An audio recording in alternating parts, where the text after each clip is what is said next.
Hi friends, তো এটা হলো আমাদের হানিমুন ট্রিপের শেষ দিন। তো এটা হলো আমরা একটা হোমস্টে, এটা হলো আমাদের হোমস্টে ছিল। তো আমাদের সেই দিনকে ছিল রাত্রিবেলার ট্রেন। তো আমরা সেদিনকে হোমস্টেটা ছেড়ে দেবো। তো রুমটা আমাদের ছাড়তে হয়েছিল, বাট হোমস্টেটা আমরা ছাড়িনি, কারণ হোমস্টেটাতে আমাদের কিছু ট্রিপ বাকি ছিল, তো সেটা করতে বেরিয়ে পড়েছিলাম। তো এটা হলো, তো চলো তোমাদের সাথে রুমটা দেখাই কেমন। তো এটা হলো একটা কাঠের পরে বাড়ি।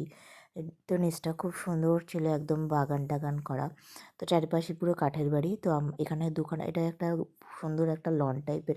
এখানে আমরা খুব আড্ডা মারতাম, খুব সুন্দর রোদ আসতো। আর দেখো খুব সুন্দর একটা কাঠের বাড়ি। কাঠের বাড়িটা খুব সুন্দর। তো আমাদের পাশাপাশি দুটো রুম ছিল। একটা হলো আমাদের রুম, আর একটা হলো আমার ননদের বড় রুম। এটা একটা ননদের বড় রুম। ওরা রুমটা তখন ছেড়ে দিয়েছিল। তো তখন রুমটা চলছিল। চাদর টাদর ক্লিন করা এইসব কাজ চলছিল, ঘর পরিষ্কার করা কাজ চলছিল। তো আমরা তখনও রুমটা ছাড়িনি। তো চলো এখানে দুটো কী আছে দেখাই। একটা বড় সোফা কাম বেড আছে, বিশাল বড় সোফা কাম বেড আছে। তো এই দুটো রুমই একই জিনিস। আর দুটো খুব বড় বড় কিং সাইজ বেড ছিল। ওয়াশরুমটাও ভালো ছিল, খুব সুন্দর ছিল। একটা বাথটব ছিল, কোমোড, বেসিন, গিজারের ব্যবস্থা, কল ওয়াশার তো সব কিছুই ছিলই। একটা ওয়ার্ড্রপ, টিভি সব কিছুই ছিল। এসিও ছিল। তো আমরা যেহেতু ডিসেম্বরে গেছিলাম, তো সেটা দরকার পড়েনি। তো আমাদের রুমটা ছেড়ে দিয়েছি, যেহেতু আমাদের রুমটা ছেড়ে দিয়েছিলাম। তো আমার নতুন লোক আসবে, সেই জন্য বলেছিল নতুন সকাল সকাল রুমটা ছেড়ে দিতে। তো একটা ছোটো ঘর দিয়েছিল আমাদের জিনিসপত্র রাখার জন্য। আমরা লাঞ্চ করে আমরা বিকেল বেরিয়ে পড়েছিলাম স্টেশনের উদ্দেশ্যে। তো এটা হলো আমরা সকাল সকাল ঘুরতে বেরিয়ে পড়েছি, রুমটা ছেড়ে দিয়ে নিজের ঘরে সমস্ত জামাকাপড়, সমস্ত জিনিসপত্র রেখে তালা চাবি দিয়ে আমরা চাবিটা নিয়ে বেরিয়ে পড়েছিলাম। আমাদের গাড়ি চলে এসেছিলো, কারণ আমাদের দুটো তিনটে ট্রিপ বাকি ছিল, দুটো তিনটে জায়গা স্পট ঘোরা বাকি ছিল। তো আমরা এখানে একটা জায়গায় খুব সুন্দর একটা জায়গায় ঘুরতে চলে এসেছিলাম। তো দেখো অনেকটাই উপরে পাহাড়ি এলাকা। তো ডুয়ার্সটা না অনেকটা হলো তোমার বেশিরভাগটা জঙ্গল। তো অতটাও পাহাড়ি এলাকা নয়, তবে বেশিরভাগটাই সমতল। দার্জিলিংয়ের মতো অত পাহাড়ি নয়, কিন্তু আদার্স সাইট সিন ঘুরতে যেতে গেলে কিন্তু পাহাড়েই উঠতে হয়।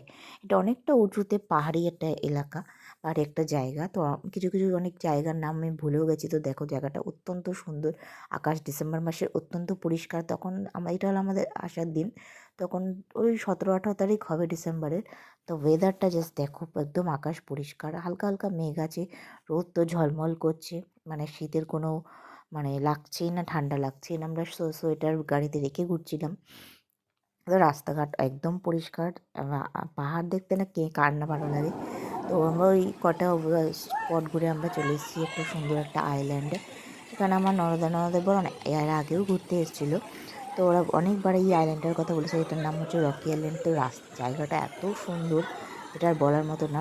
স্বচ্ছ কাছের জল। আর এখানে আমার সাথে একটা ইনসিডেন্ট ঘটেছে, একটা ঘটনা ঘটেছে, সেটা তোমাদের সাথে পরে বলছি। ভিডিওতে দেখতে দেখতে জানতে পারবে। তো রকি আইল্যান্ড এটার নাম হলো। তো জায়গাটা অত্যন্ত সুন্দর। এটা হলো আমাদের লাস্ট স্পট নয়, একটা স্পটে গিয়ে তারপর আমরা ফিরবো। তো জায়গাটা অত্যন্ত সুন্দর, উপরে ছিল একটা ব্রিজ। তো এটা দেখো কত সুন্দর, ঠান্ডা জল। জায়গাটা আমি আর আমার আমার পাশে এসে বসেছে, একটু ছবি টবি তুলছি, একটু ভিডিও করছি। জায়গাটা তো সুন্দর লাগছে। আর পাথরগুলো অত্যন্ত স্লিপ, আর বড় বড় পাথর এখানে। মানে অত্যন্ত ঠান্ডা জল ডিসেম্বর মাসে। পাহাড়টাও ভালো লাগছিল রোদের মধ্যে। পাহাড়ের জলে ঠান্ডা পাহাড়ি যেতে খুবই সুন্দর লাগছে। তো এটা হচ্ছে আমরা যাচ্ছিলাম আরেকটা স্পট দেখতে। তো এখানে আমি আর আমার বড় একটা জঙ্গলের মধ্যে দিয়ে হেঁটে হেঁটে যাচ্ছিলাম। তো এখানেও গাড়ি করে যাওয়া যায়। তো আমরা হেঁটে হেঁটে আমাদের অন্য গাড়িটা রেখে দিয়ে একটা ছোটো গাড়ি করে যাওয়া যায়। এখানে যাওয়ার কথা ছিল, তো সেখানে আমরা হেঁটে হেঁটেই যাচ্ছিলাম। তো অনেকটা উঁচুতে না নিচুতে নামতে হতো, এরকম একটা ব্যাপার ছিল। তো অনেকটা জায়গা। আমরা এখন হেঁটে হেঁটে যাচ্ছি, বহুত পা ব্যথা করছে। নিচুতেই হবে। আছাড় খেয়েছি, আমার জামা পুরো ভেজা, পুরো জামা ভেজে গেছে, খুব ঠান্ডা লাগছে। কিছু করার নেই, যাই, কি আর করা যাবে। জঙ্গলে যাচ্ছি, দেখাই ভিউটা, কোন জঙ্গলে আছি। জঙ্গল তো দেখো তোমরা তো জানতেই বুঝতেই পারলে কি আমার ওখানে আমি না ওখানে গিয়ে ধপাস করে পড়ে গেছিলাম, কারণ এটা একদম প্রথমে তো আগেই বললাম যে একদম পিছলা, প্রচণ্ড পাথরগুলো পিছল ছিল, তো জাস্ট একটা পা দিয়েছি আর আমি একদম পড়ে গেছি ধপাস করে। তো যাই হোক, আমার জামা কাপড় পুরো ভেজা ছিল, আমার একটু লেগেও ছিল কোমরে হাত পায়ে।